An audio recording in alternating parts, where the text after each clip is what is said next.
मैया की, यमुना मैया की। अभी यमुना मैया का नाम बोलोगे ना, गंगा मैया की, भगवान बद्री विशाल की, बाबा केदार की, पूर्णागिरी मैया की, गोलजू महाराज की, नैना मैया की। कालका विधानसभा क्षेत्र में भाई रमेश बिदूड़ी जी के समर्थन में इस विशाल जनसभा में मंच पर आसीन यहाँ की पार्षद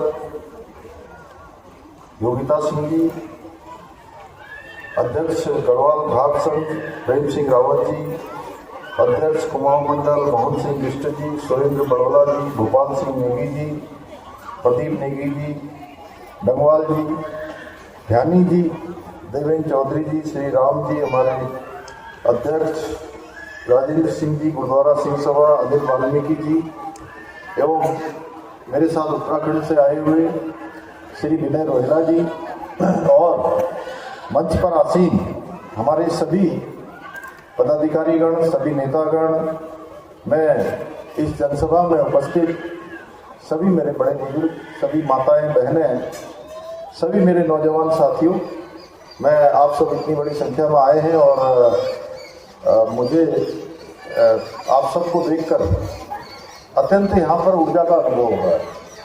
आप सबने मेरा स्वागत किया, अभिनंदन किया।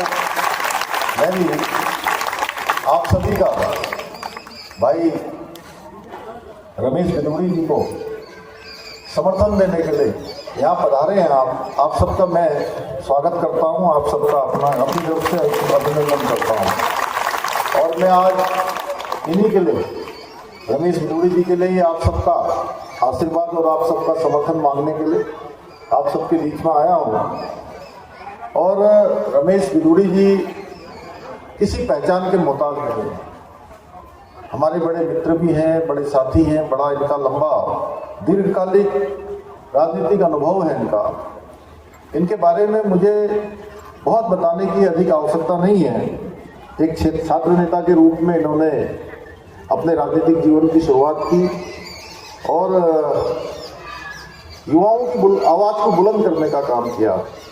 वहीं विधायक व सांसद रहते हुए भारत की संसद में लगातार 2 बार इन्होंने आवाज़ को बुलंद करने का काम किया, गरीबों की आवाज़ को संसद के अंदर उठाने का काम किया। हमेशा निस्वार्थ इन्होंने काम किया और बहुत बेबाकी से बोलते हैं, कोई मन में किसी प्रकार का कोई भी छुपाव नहीं रखते, किसी प्रकार का दुराव नहीं रखते। जनसेवा को इनको समर्पित जीवन है और इसीलिए मैं भी आज आप सबके बीच में इनके लिए 5 जनवरी के लिए आप सबका आह्वान करने के लिए आया हूँ कि कमल के फूल वाला बटन दबाकर बिल्कुल दिल्ली की सबसे बड़ी जीत इनको दिलानी है। क्योंकि अभी मुझे बिदूड़ी जी बता रहे थे कि यहाँ जितने भी वोट हैं सब उसमें से भारतीय जनता पार्टी को जाते हैं हमेशा। और मैं उत्तराखंड से आया हूँ, आप सब लोग, उत्तराखंड आपके पूर्वजों का राज्य है, आपका राज्य है। उत्तराखंड में आज देख रहे होंगे आप, तेजी से विकास हो रहा है, अनेक ऐतिहासिक निर्णय लिए जा रहे हैं। और यहाँ आने से पहले, आज 29 तारीख है, 25 तारीख से लगातार एक दिन कोई बड़ा डिसीजन, उससे अगले दिन बड़ा डिसीजन, 3 काम हमने उत्तराखंड में लोगों से आह्वान किया था कि हम 3 काम इस जनवरी के माह में करेंगे। पहला काम, अभी वहाँ निकायों के चुनाव हुए और निकाय के चुनाव में 100% यानी कि 11 में से 10 नगर निगम भारतीय जनता पार्टी ने वहाँ जीते। भारतीय जनता पार्टी को वहाँ के लोगों का आशीर्वाद मिला। 27 तारीख को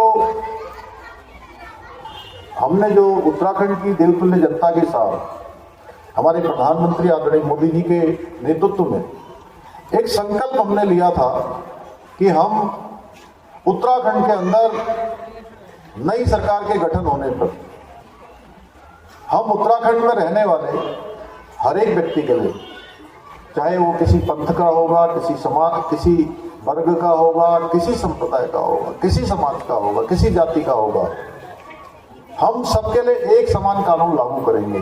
भाइयों बहनों, मुझे आप सबको बताते हुए खुशी हो रही है कि हमने 27 जनवरी, इसी माह 27 जनवरी से उत्तराखंड में सबके लिए एक समान कानून, जो भारत की जब संविधान बन रहा था उसमें उसका प्रावधान किया गया था।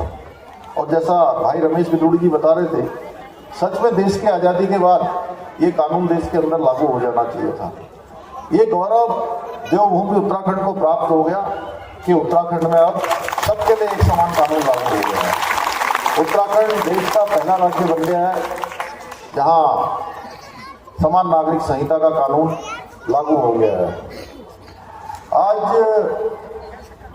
यहाँ आने से एक दिन पहले एक बड़ा काम, ऐतिहासिक काम, हमारे प्रधानमंत्री मोदी जी के हाथों से देवभूमि उत्तराखंड में राष्ट्रीय खेलों का भी शुभारंभ हो गया है। और ये राष्ट्रीय खेल लगातार 17 दिन तक चलेंगे और 11 स्थानों पर होंगे। यह भी हमारे लिए बहुत ऐतिहासिक क्षण है कि देवभूमि में 11,000 से ज़्यादा खिलाड़ी उत्तराखंड आने वाले हैं और कोने कोने में जाकर भी खेलों का आयोजन होने वाला है। इसके अतिरिक्त अगर मैं बात करूं तो उत्तराखंड में 4 धाम ऑल वेदर रोड है जिस प्रकार से बनी है, चाहे वो 4 धाम को जाने वाली हो या हमारा टनकपुर से लेकर पिथौरागढ़ और पिथौरागढ़ से धारचूला और आने वाले समय में आदि कैलाश तक की यात्रा, कैलाश मानसरोवर तक के पूरे रास्ते पर हम सड़क मार्ग से ही वो यात्रा पूरी कर पाएंगे। इस प्रकार की व्यवस्था वहाँ डबल इंजन की सरकार कर रही है। एक एम्स नहीं, 2 एम्स वहाँ बन रहे हैं। हमारी हवाई कनेक्टिविटी बन रही है। देहरादून में आज देश के लिए 40 से ज़्यादा उड़ानें देश के प्रमुख शहरों के लिए होती हैं। आप देहरादून का हवाई अड्डा देखिए, पंतनगर का हमारा हवाई अड्डा हम इंटरनेशनल हवाई अड्डा बनाने जा रहे हैं। और पिथौरागढ़, यहाँ से अगर कोई पिथौरागढ़ के होंगे तो ज़रा हाथ खड़ा कर दीजिए अगर कोई है तो। चंपावत, पिथौरागढ़ या उसके आसपास के कम लोग हैं तो अब पिथौरागढ़ के लिए हवाई सेवा प्रारंभ कर दी। अब कोई अल्मोड़ा के हैं तो अल्मोड़ा के लिए हमने हवाई सेवा शुरू कर दी। हमने चंपावत के लिए हवाई सेवा कर दी, मुंशियारी के लिए हवाई सेवा प्रारंभ कर दी। हम प्रमुख जितने हमारे शहर हैं, जो भी जहाँ भी पर्यटक आते हैं, लोगों को आने जाने में परेशानी न हो, हम वो सब काम कर रहे हैं। ऋषिकेश एम्स से प्रदेश के सभी स्थानों के लिए हेली एम्बुलेंस सेवा करने वाला उत्तराखंड देश का पहला राज्य बन गया है। एक एम्स हमारा ऋषिकेश में चल रहा है, दूसरा एम्स हमारा उधम सिंह नगर खुरपिया फार्म, उस पर काम चालू हो गया। जल्दी वो एम्स भी हमारा बनकर तैयार हो जाएगा। हर एक स्थान के लिए हम हेली सेवा भी प्रारंभ कर रहे हैं। हमने जहाँ 4 धामों का बहुत तेजी से विकास किया है, केदारखंड में केदारनाथ का नवनिर्माण हो, पुनर्निर्माण हो, बद्रीनाथ धाम का मास्टर प्लान हो, या मानसखंड हमारे कुमाऊं क्षेत्र के जितने मंदिर हैं उन मंदिरों को एक नए मानसखंड मंदिर माला मिशन में बनाना हो, या इनके लिए हमारे यहाँ पर अलग अलग राज्यों के देश के कोनों से ट्रेनें चलानी हो। ये सब अनेक काम कर रहे हैं। अगर मैं इसमें बोलते रहूंगा तो रमेश भाई आप सोचोगे कि ये उत्तराखंड का चुनाव हो रहा है कि दिल्ली का चुनाव हो रहा है, लेकिन मैं इसलिए बता रहा हूँ ये सब बातें। ये बताने का मेरा हेतु जानते हैं क्या है? इतने काम अगर वहाँ हो पा रहे हैं तो इसलिए हो पा रहे हैं कि वहाँ पर डबल इंजन की सरकार है। और डबल इंजन की सरकारें बहुत तेजी से काम कर रही हैं, बहुत तेजी से विकास कर रही हैं। इसलिए देश की जनता आज डबल इंजनों को प्राथमिकता दे। आपके बगल में हरियाणा में चुनाव हुआ, अभी 3री बार वहां डबल इंजन की सरकार बनी। महाराष्ट्र में चुनाव हुआ, डबल इंजन की सरकार बनी। उत्तराखंड में एक मिथक था, उत्तराखंड में एक मिथक था। मैं तो चुनाव से 7 महीने पहले मुख्यमंत्री के रूप में मुझे जिम्मेदारी दी गई, और हर बार क्या होता था कि चुनाव होता था और सरकार बदल जाती थी।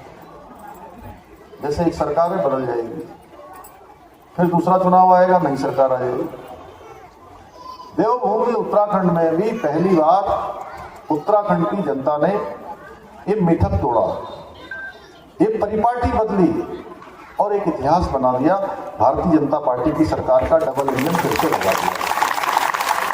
अब आप स्वयं अंदाजा लगा सकते होंगे कि इतनी बार लोग डबल इंजन क्यों लगा रहे हैं।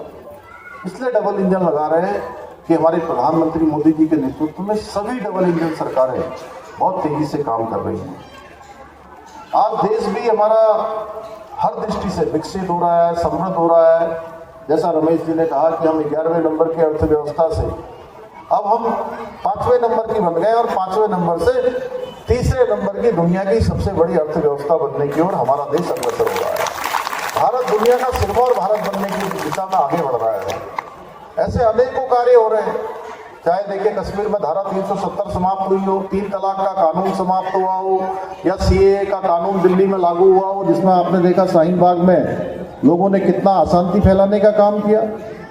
ऐसे अनेक ऐतिहासिक डिसीजन, या हमारे हम सब लोग जब परेशानी में होते हैं, थोड़ा सा भी हमको कष्ट होता है तो हम सबके मुंह से निकलता है राम राम, हे राम, जय राम, श्री राम।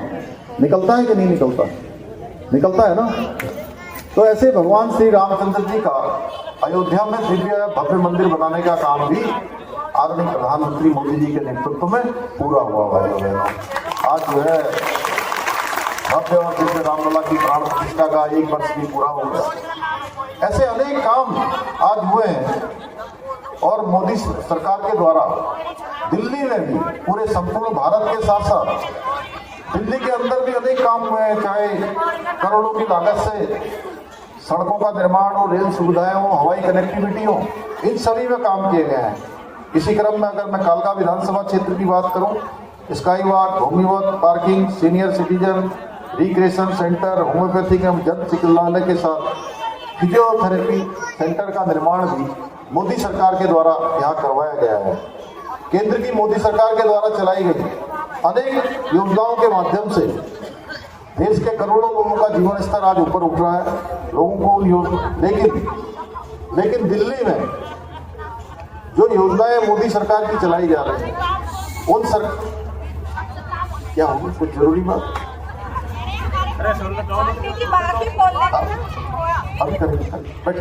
अभी बात करेंगे अलग से आपसे। अनेक योजनाओं का लाभ जो दिल्ली को मिलना चाहिए था, उन योजनाओं का लाभ आज दिल्ली सरकार के कारण से नहीं मिल पाया। केजरीवाल की सरकार के कारण से उन योजनाओं को यहाँ पर धरातल पर नहीं उतारा गया, क्योंकि दिल्ली में बैठी भ्रष्ट केजरीवाल सरकार उन योजनाओं का लाभ आम जनता तक नहीं पहुंचने दे रही है। भाइयों बहनों, आप सभी जानते हैं उन्होंने 10-11 साल में दिल्ली की जनता को केवल ठगने का काम किया है, लगातार ठगा है। बड़ी बड़ी बातें करके सत्ता हथियाने के बाद उन्होंने दिल्ली के विकास के लिए कोई काम नहीं किया है। 500 स्कूल बनाने का वायदा किया था, स्कूल तो नहीं बनाए, पर जो स्कूल थे उनके आसपास शराब के ठेके खुलवा दिए, शराब के ठेके खुलवाने का काम किया। पिछले वर्ष दिल्ली के स्कूलों में 9वीं में पढ़ने वाले 1 लाख से अधिक छात्रों को फेल हो जाना, ये साफ बता रहा है कि एक केजरीवाल जी ने किस तरह दिल्ली की शिक्षा व्यवस्था का बेड़ा गर्क कर दिया। आज आप बात करें तो दिल्ली में 40% आबादी घर में नल से जल नहीं, उनको नल से जल नहीं मिल रहा है, जहाँ पानी आ रहा है वो भी पीने योग्य नहीं है। यहाँ डायरिया हो रहा है, तमाम प्रकार की बीमारियां हो रही हैं, पीलिया हो रहा है, हैजा हो रहा है। ये सब बीमारियां गंदे पानी के कारण से हो रही हैं। यहाँ दिल्ली में टैंकर माफिया केजरीवाल की सह पर पनप रहा है। भाइयों बहनों, माँ यमुना सिर्फ एक नदी नहीं है, मैं यमुना की बात करूँगा और उसमें करोड़ों हिंदुओं की आस्था जुड़ी हुई है। मैं जब भी दिल्ली आता हूँ भाई साहब, आपके चुनाव में भी आया, इसके पहले भी आया, जब भी आता हूँ और मैं जब यमुना जी को देखता हूँ तो सच में मैं बड़ा भावुक हो जाता हूँ, क्योंकि मैं बहुत माँ यमुना जी पर आस्था है हम लोगों की, मेरी ही नहीं आप सबकी भी आस्था है। और यमुना जी जब वहाँ से निकलती है यमुनोत्री से या उत्तराखंड से, तो निर्मल, साफ, स्वच्छ हैं। और जब हम यहाँ दिल्ली पहुँचते हैं तो लगता है कि ये पीना तो छोड़िए, इस पानी से कोई नहा भी पाएगा क्या? इतना दूषित बनाने का काम, इतना काला बनाने का काम किसी ने किया है तो ये केजरीवाल की सरकार ने किया है। और पिछले 10 वर्षों से हर बार एक ही बात कहते हैं कि अगले वर्ष में यमुना जी की सफाई कर दूंगा। अभी भी मैं देख रहा था उनका घोषणा पत्र निकला आपसे एक दिन पहले, उस घोषणा पत्र में फिर वही झूठी बातें। और झूठी बातें क्या कि 2020 में मैंने जो वायदा किया है, जो घोषणा पत्र आप कहते हैं कि इस बार सरकार फिर बना दीजिए तो हम वो घोषणा पूरी कर देंगे। अरे भाई, क्या आपका झूठ सुनने के लिए दिल्ली के लोग जो है प्रतीक्षा कर रहे हैं क्या आपकी झूठ की? आप प्रतीक्षा आपके झूठ की नहीं कर रहे हैं कि आपकी झूठ को पूरा करेंगे, आप प्रतीक्षा कर रहे हैं आपको बदलने की। यानी कि अब 5 फरवरी आएगी और जो है हम इसको बदल देंगे। अभी केंद्र सरकार द्वारा 2500 करोड़ रुपए जो यमुना जी की सफाई के लिए मिला था, ये भी सारा का सारा भ्रष्टाचार की भेंट चढ़ गया। न इन्होंने कहीं स्कूल कॉलेज खोले, न यमुना जी की सफाई करी, न पानी पहुंचाया, न रोजगार दिया, न प्रदूषण की समस्या। आज भी मैं पूछ रहा था कितना है सवेरे, मैं जब दिल्ली आता हूं तो मैं रोज एक बात पूछता हूँ, आज ईपीआई कितना है बाहर आने से पहले, क्योंकि मैं सवेरे 6 बजे बाहर आ जाता हूँ। तो मैं देर रात यहाँ दिल्ली पहुंचा और मैंने पूछा तो आज भी 300 से ज्यादा ईपीआई पहुंचा हुआ था। इतना प्रदूषण यहाँ हो गया, प्रदूषण की समस्या पर भी कुछ नहीं किया। लेकिन एक काम उन्होंने खूब मन लगाकर किया। मैं बताऊं उन्होंने क्या किया? बताऊं? इन्होंने 11 सालों में केवल और केवल भ्रष्टाचार किया। हर जगह भ्रष्टाचार किया है। कभी शराब घोटाला, कभी मोहल्ला क्लिनिक का घोटाला, कभी दवाओं के नाम पर करप्शन, कभी सोलर स्ट्रीट के नाम पर घोटाला, कभी सीसीटीवी कैमरों में भ्रष्टाचार, तो कभी बसों की खरीदारी में घोटाला। अन्ना आंदोलन के दौरान उन्होंने कहा था, अन्ना जी के समय में, कि वो मैं कोई राजनीतिक दल नहीं बनाऊंगा। अगर ये बात मैं 5 साल पहले कहता तो हो सकता है किसी की समझ में कम आती, लेकिन आप सबको मैं ध्यान दिलाना चाहता हूं पहले का, जिसमें अन्ना हजारे जी का आंदोलन चल रहा था, उस समय उन्होंने कहा था मैं कोई राजनीतिक दल नहीं बनाऊंगा। राजनीतिक दल बना दिया। इसके साथ ही उन्होंने कहा था कि गाड़ी बंगला भी मैं नहीं लूंगा, गाड़ी बंगला भी ले लिया। और 51 करोड़ का शीश महल बनाने का घोटाला भी कर डाला। इन घोटालों के कारण अब तक आम आदमी के, ये आपदा पार्टी के 15 विधायक जेल जा चुके हैं, 5 मंत्री जेल जा चुके हैं, मुख्यमंत्री जेल में जा चुके हैं, उप मुख्यमंत्री जेल में जा चुके हैं। और ये सारे के सारे बेईमानी के कारण जेल गए, भ्रष्टाचार के कारण जेल गए। और जब जेल से छूट के आए हैं तो ऐसा व्यवहार कर रहे हैं कि जैसे ये क्या कोई स्वतंत्रता संग्राम के आंदोलन में जेल गए हो भाई। अगर ये फिर से यहाँ पर दिल्ली में आ गए तो ये हालत बद से बदतर कर देंगे।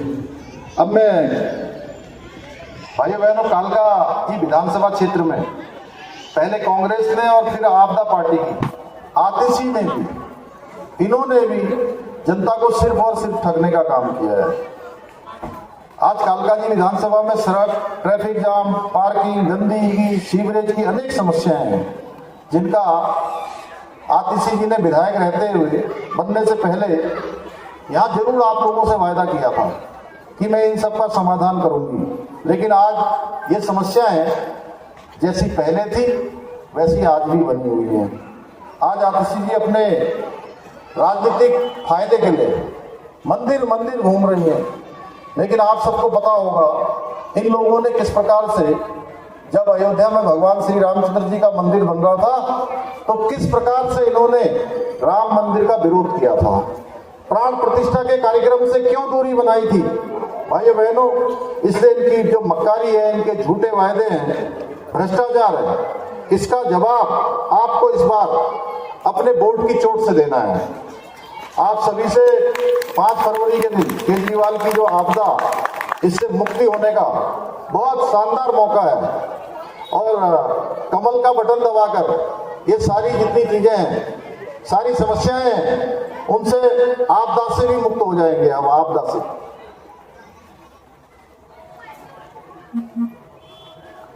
इसके साथ ही इन्होंने जो 10 साल में जो वायदे किए थे वो आगे भी नहीं बढ़ पाए। इसके साथ ही मैं कहना चाहूंगा कि देशद्रोही और सनातन विरोधी पार्टी कांग्रेस को वोट देकर भी अपना वोट आप खराब मत करिएगा। कुछ वोट वैसे तो आप लोग दोगे नहीं, और कहीं दे भी रहे होंगे तो मत करिएगा, क्योंकि इनको वोट देने का मतलब है कि चाहे इसको दो चाहे इसको दो, ये दोनों ही एक थाली के चट्टे बट्टे हैं।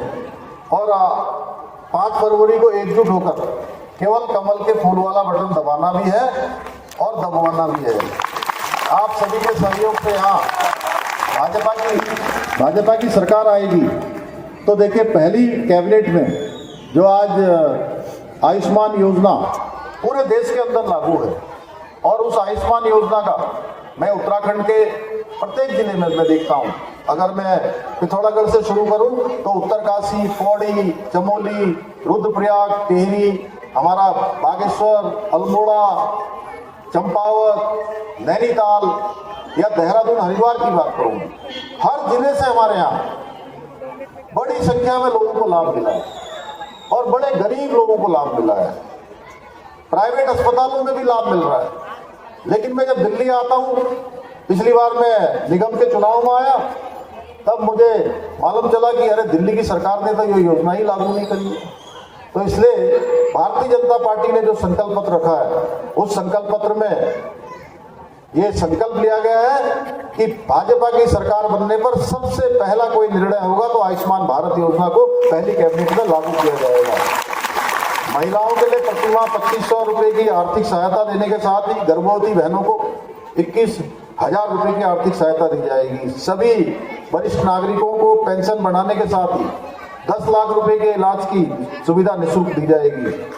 गरीब परिवारों को 500 रुपए एलपीजी सिलेंडर देने के साथ ही अटल कैंटीन स्थापित करके 5 रुपए में शुद्ध और पौष्टिक भोजन दिया जाएगा। जरूरतमंद केजी से पीजी तक की पढ़ाई करने वाले छात्रों की पूरी फीस माफ करने के साथ ही प्रतियोगी परीक्षाओं की तैयारी करने वाले युवाओं को 15,000 रुपए की आर्थिक सहायता भी दी जाएगी। इसके साथ ही BR अम्बेडकर स्टाइपेंड योजना द्वारा ITI या पॉलिटेक्निक कर रहे अनुसूचित जाति के छात्रों को प्रतिमाह 1,000 रुपए का स्टाइपेंड भी दिया जाएगा। इतना ही नहीं, भाजपा सरकार आने पर आपदा सरकार द्वारा किए गए आपदा घोटालों की जांच के लिए SIT का गठन किया जाएगा। तो आप बताइए, इस बार आप सब लोग कमल खिलाने के लिए तैयार है ना? जोर से बोलिए, तैयार हैं? दिल्ली में डबल इंजन की सरकार बनाएंगे ना? भाई रमेश बिदूड़ी जी को ऐतिहासिक मतों से विजय बनाएंगे ना? आप सभी का जोश देखकर मुझे पूरा विश्वास हो गया, मेरे मन में कोई संदेह नहीं है।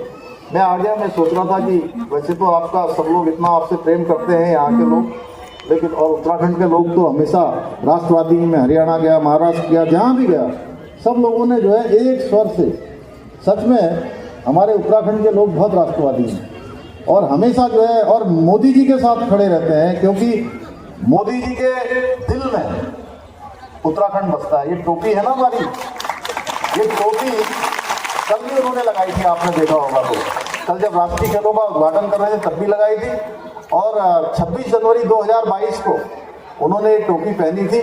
और उसके बाद दिल्ली छोड़िए, आप बम्बई छोड़िए, मैं 7 समुंदर पार लंदन गया, मैं इंग्लैंड के दूसरे शहर बर्मिंघम में गया, दुबई गया, अबू धाबी गया, जहाँ भी गया मुझे दो चीज़ें हर जगह दिखाई दी। एक ये हमारी उत्तराखंड की ब्रह्म कमल की टोपी, और हमारी माताओं बहनों का जो हमारा परिवेश है, हमारा सांस्कृतिक जो परिवेश है, पहनावा है, वो हर जगह दिखाई दिया। तो इसलिए मुझे पूरा विश्वास है कि यहाँ से आप रमेश भाई को बहुत भारी मतों से विजय बनाकर डबल इंजन की सरकार बनाएंगे। और आज के इस अवसर पर अंत में मैं आप सबसे यह भी बताना चाहता हूँ कि वर्तमान में उत्तराखंड में 38वें राष्ट्रीय खेल चल रहे हैं। कल से उसका उद्घाटन हुआ है और अगले 17 दिनों तक ये राष्ट्रीय खेल उत्तराखंड के 11 स्थानों पर खेले जाने हैं और इस समय वहाँ का मौसम भी सुहाना होता है। आप सब लोगों से मेरा चुनाव है कि 5 तारीख को